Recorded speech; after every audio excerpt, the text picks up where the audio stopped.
Welcome to the Overrated Experience Sports and Sports Betting Podcast. I'm your host, Kyle Blond, and I'm here on a special edition of the Overrated Experience for U.S. Thanksgiving. Why am I saying U.S. when it's just Thanksgiving? Well, I'm Canadian, and I got to point out that I'm following and have always followed the NFL and love the tradition of games on Thursdays. And I'm that old where I can remember there was only two. And if you are out there, maybe some of you only remember when there was one, when it was Detroit only. But we got three. We're going to go through it today. And welcome back for those who've been joining us consistently. We appreciate the support. Unfortunately, Austin from Ajax can't make it tonight, but we're going to ride solo. We're going to go quick, fast, and efficient here to get you ready for Thursday's action. The Overrated Experience Sports and Sports Betting Podcast can be followed via X at Overrated EXPER2. That's Overrated EXPER2. That's right. Let us know if you join us and that you're joining us because you listen to the podcast. You can also follow the Overrated Experience on Instagram at Overrated Experience and Facebook Overrated Experience. We got a lot going on here today. So, what we're going to talk about, and for those who are joining for the first time, this is a sports betting show that's kind of in between a square and a sharp betting perspective. Yes, analytics is used to make many of our picks and drive many of our conversations, but like you, we do get caught up in the action, the excitement of three games on a Thursday, let's say. That's a perfect example. And we do the best we can to give you the best insight possible to help your entertainment for a Sunday, but in this case, a Thursday. So here we go. And what we'll do is we'll go through the spreads. We'll go through the over-under of the three games. We'll go through some of the props. I've added a couple same-game parlays. And let us know what you think. And maybe we'll take a little trip in the time machine and go back to Sunday and give a few thoughts on a few things. So let's go. Well, if we're looking at week 12, which finished up on Monday night, a couple things that stood out to me was, are the Cowboys for real? Are they real? I mean, no, Vegas, no problem 2 weeks ago, but 21 down against the world champion Philadelphia Eagles, march back and win. Jerry's defensive trades paying off. Wow. And I'll tell you right now that what I love about the Cowboys coming back and knocking off the Eagles is that you have the Kansas City Chiefs back to the wall. Also, with a big victory over the Colts, setting up this 4:30 game, which allows a lot more interest for you, the viewer, me, the viewer, and whoever else is the viewer. So that's awesome. Lions on the outside of the playoffs looking in against the Packers. That's exciting as well. But just going back to the Cowboys, are they for real? We're going to find out. I'm kind of jury out on if they can keep this going because that defense is absolutely horrid. Or at least it was. I need to see a bit more. Speaking of not horrid, would be the Los Angeles Rams. I must admit, I thought this Rams team was a good team. But man, they are number one in many football insiders' power rankings this year. And now I can finally see the light. I can see what the world has been saying about this Rams team. I could not get the idea that, if you remember back in training camp, Matthew Stafford had a back issue. And the only question was, could he play? Because he really couldn't play the preseason, but could he be ready for the season? Not only was he ready for the season, he is the odds-on, clear-cut favorite to win the NFL MVP this season. Unless something goes dramatically wrong, which you never know, could in the NFL. But everything points to Matthew Stafford being the MVP. It's hard. That's a hard sell to me. You can't sell me on anybody else at this moment. Matthew Stafford is the MVP. This Rams team is a juggernaut at the moment. Everything's going well for this team. They're rolling through. The Tampa Bay Buccaneers, which I thought may have had an opportunity to hang with the Rams on the road at SoFi, got smacked around. And the Tampa Bay Buccaneers right now That stock is down. That stock is down. And now Baker, left shoulder. Probably won't see him against the Cardinals this weekend. Teddy Bridgewater in, Baker out. But the Rams, wow. Just watch out for the Rams. Two other comments I'll make on a few other items. The Vegas Raiders are absolute trash. Absolute trash.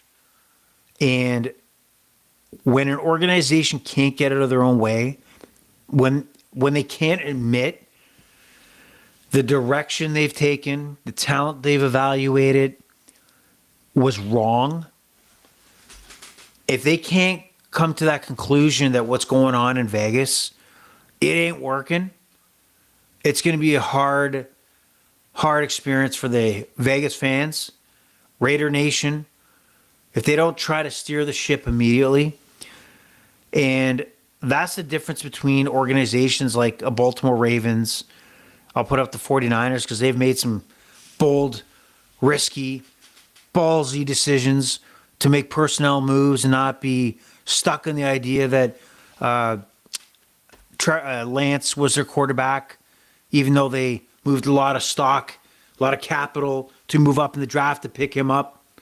They said, no, we may have traded multiple first-round picks to move up to take Lance, but we're good with the guy who was Mr. Irrelevant, the last pick overall in Brock Purdy.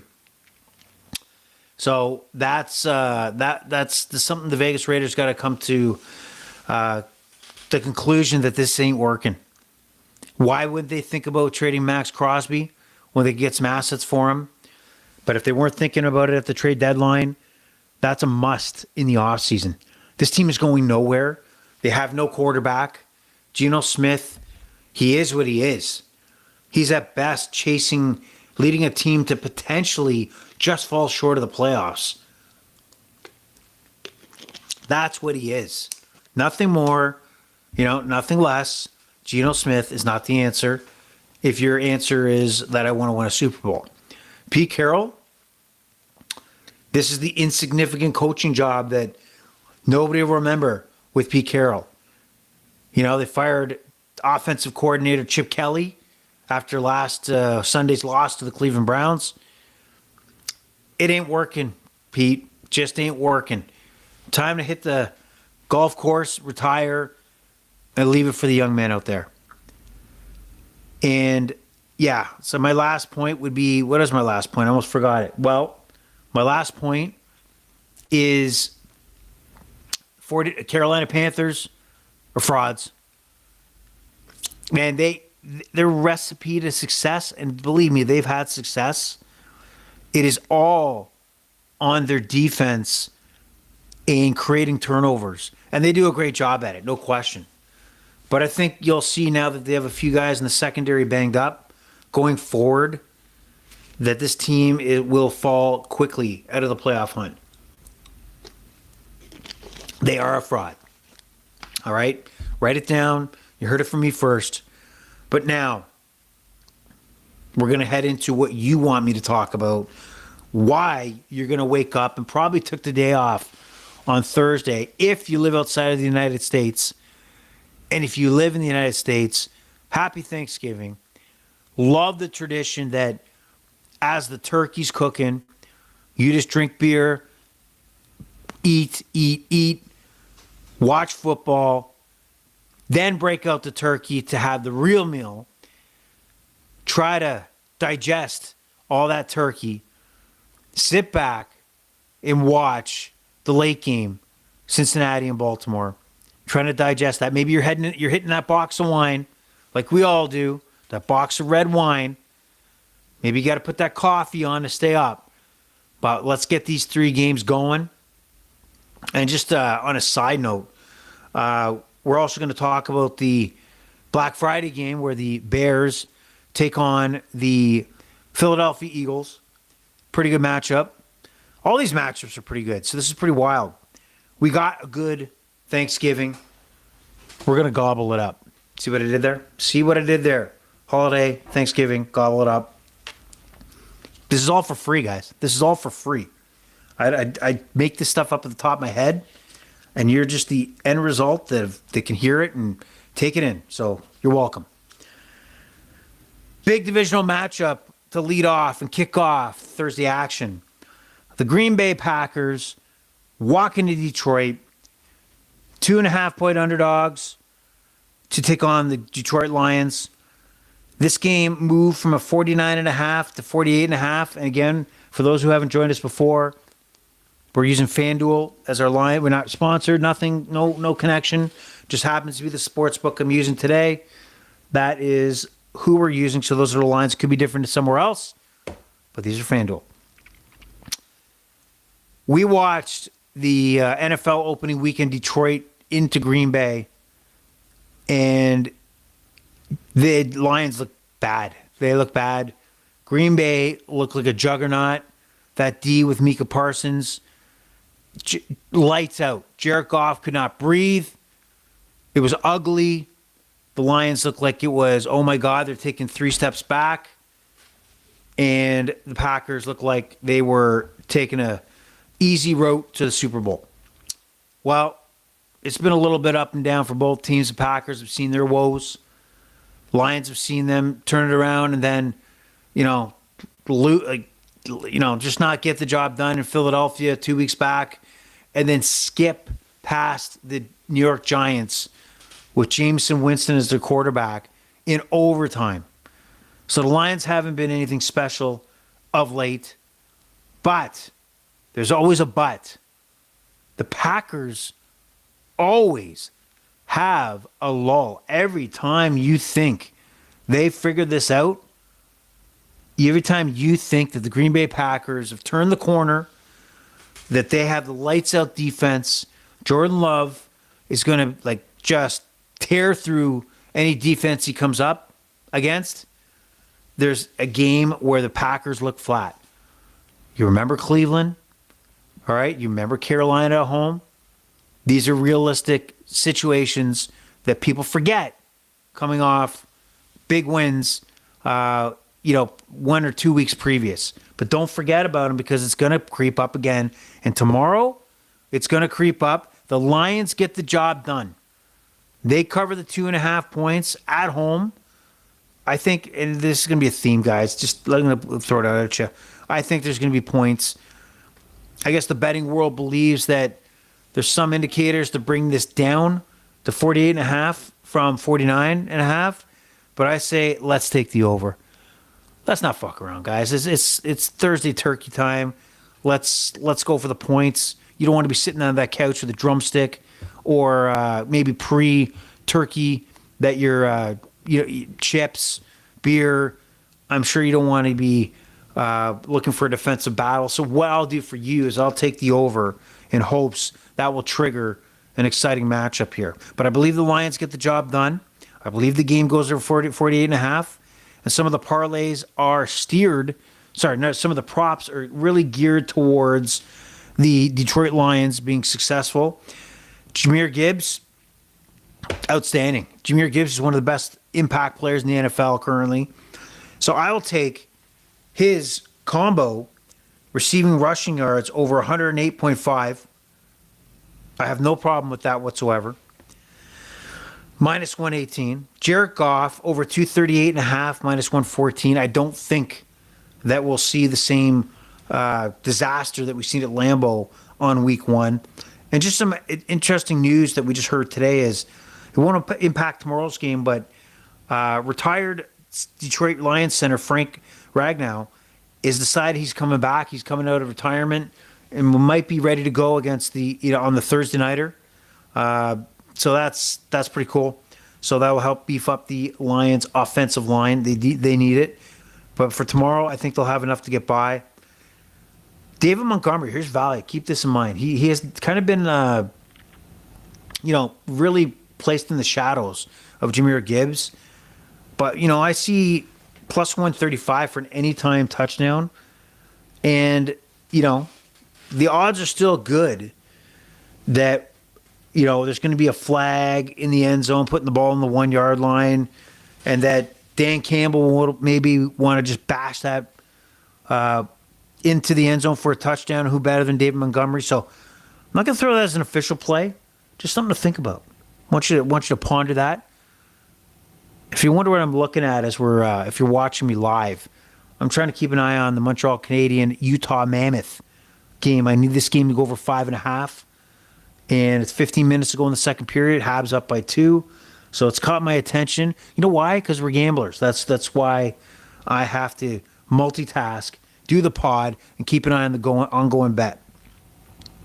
So Montgomery, anytime touchdown, more of a lean, that something to ponder. Same game parlay. I know you love those same game parlays. I got a couple here today. So I'm going to put 3 bets together.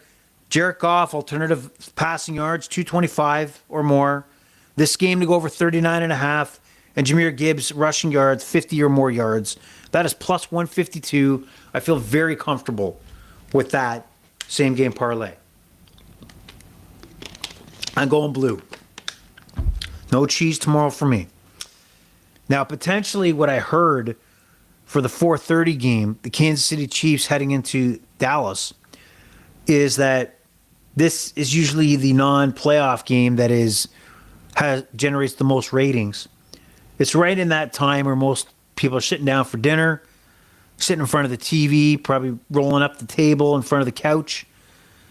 So possibly with this matchup could be 50 plus million people watching, which is insane. That just continuously shows you the beast, the mammoth, the giant that the NFL is. They own sports at the moment, especially in North America. The Chiefs come in as 3.5-point favorites. The Cowboys, dogs at home at Jerry's World. Now, these two teams are desperate. Backs are against the wall. Just because they came off big victories last week, that's over now. No, none of these teams can afford to lose. All right, the Denver Broncos are running away with the AFC West. Doesn't look like the Chiefs' hopes for a division title are going to be possible or realistic. A playoff spot is the desperation they find themselves in. The Cowboys also in that situation where they're outside looking in and they need to go on a run. So what's going to give here? Well, I think the Cowboys cover. I can't believe I think this. They may not win, but I believe they at least cover the 3.5. There's something when they get hot, they get hot, and I think they'll produce. I think there'll be points in this game. Shocker, I know. This game's going to go over 52.5. All right, and the last 2 games have shown me that Patty Mahomes, I believe, is putting the team on his back, knowing that I need to be the guy with the ball in my hands, dictating the outcome. Massive yards from Patty Mahomes. Massive rushing yards from Patty Mahomes. Patty knows that the Chiefs' offense is him. Andy Reid knows that. So watch out. Patrick Mahomes is going to selfishly, and I say that in a good way, selfishly take over this game. But the Cowboys will keep it close. All right? So here's my props for this. Mahomes over 21.5 yards rushing. So he had 30 last game. Only 3 and 5 yards previous 2, but 4 straight previous to that. He is going to take off out of the pocket. Remember, that Cowboys defense is horrid. And then he's going to complete over 25.5 passes. Minus 102. So it's going to be a Patty Mahomes kind of day from the prop side of things. And that's where I see it happening. Some key things to really look at include Rashid Rice has a hammy issue. It looks like he'll play, but he's not 100%. Isaiah Pacheco, running back for the Chiefs, is back. He'll play. On the Dallas side, Pickens is a little banged up. So he was questionable. Looks like he'll play, but he was limited at practice. So he may not be 100%. And, another one for value here.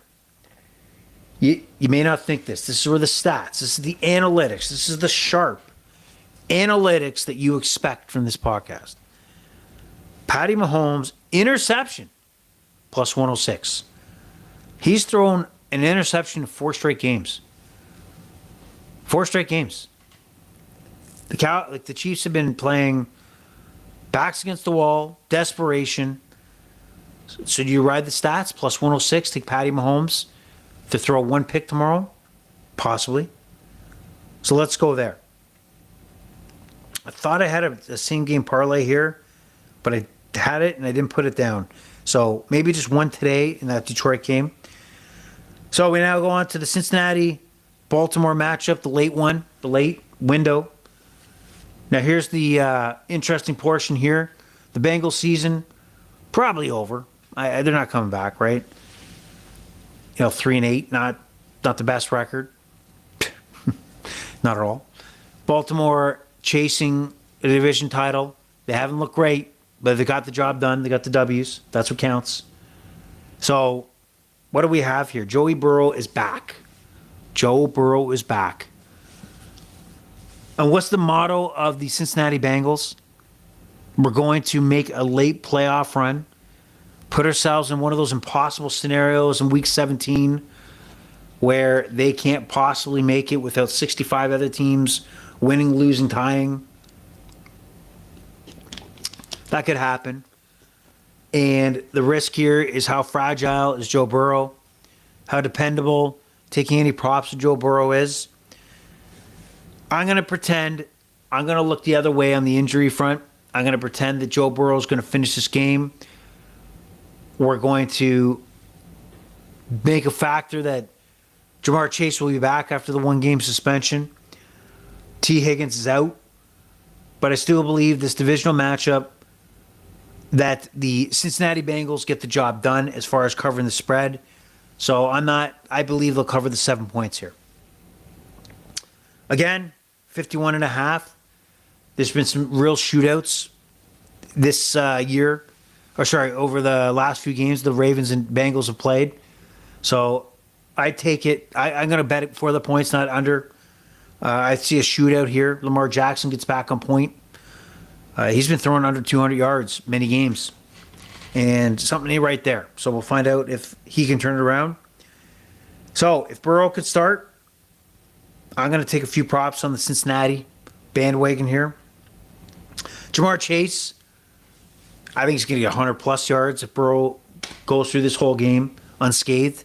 But 92.5, minus 114, give me Ja'Marr. Joey Burrow above 251.5 passing yards, give me Joey Burrow. I'm banking on 100% Joey Burrow. That's that for that. And now we got Black Friday. Wow, the NFL lucked out. What a matchup right now. Chicago Bears having a fine season. Heading into Philadelphia to take on the world champions. But the Bears get no respect. The Bears have no respect. The Eagles coming off a loss on the road against the Cowboys. Didn't look great second half of that ball game. Bears squeaking through many of a game here this season. But on the right side, 7-point dogs. Is that disrespect to the Chicago Bears? Is that disrespect to the Chicago Bears? I don't know. But I'm going to say it is. I'm going to actually call it out and say, yes, the Bears will cover that 7 points at minus 118. And then when we look at the props, I'm going to put my faith in Caleb Williams here. Two props on Caleb. I got to believe that he's going to be running around, scrambling a lot. I just think 206.5 passing yards is way too low. I know the Eagles are the Eagles, and they have, a great D and can be very frustrating. But 206.5 minus 114, I don't know. Rushing yards, I'm going to say over, by the way. So when I say I mean that. Rushing yards for Caleb Williams over 20.5, minus 114. Like I said, he's going to be scrambling. He's going to be out of the box. He's going to be taken off. I think he'll get like 30, 40 yards, in my opinion. But that's that. For the over-under, didn't touch on that because, you know what? I'm going under. 44.5, minus 110. I'm actually going to take the under in this. I see this as a sloppy kind of game. The Eagles grinding offense, killing the clock, short run time. Before you know it, it's halftime. So I think the Bears cover. I think this game stays under. And I think Caleb Williams has a solid day, enough where he can cover some of these lower lines that I believe are part of his props. Well, that was it. That was the appetizer. Dinner's tomorrow. All right? So that was the Overrated Experience. The pleasure was all yours. Again, to our American partners out there, American contributors, listeners, friends, happy Thanksgiving. Enjoy. Don't eat too much. Stay awake. Watch football. And enjoy the next day with your shopping and getting ready for Christmas. Good night, everybody. Have a great one. Overrated Experience.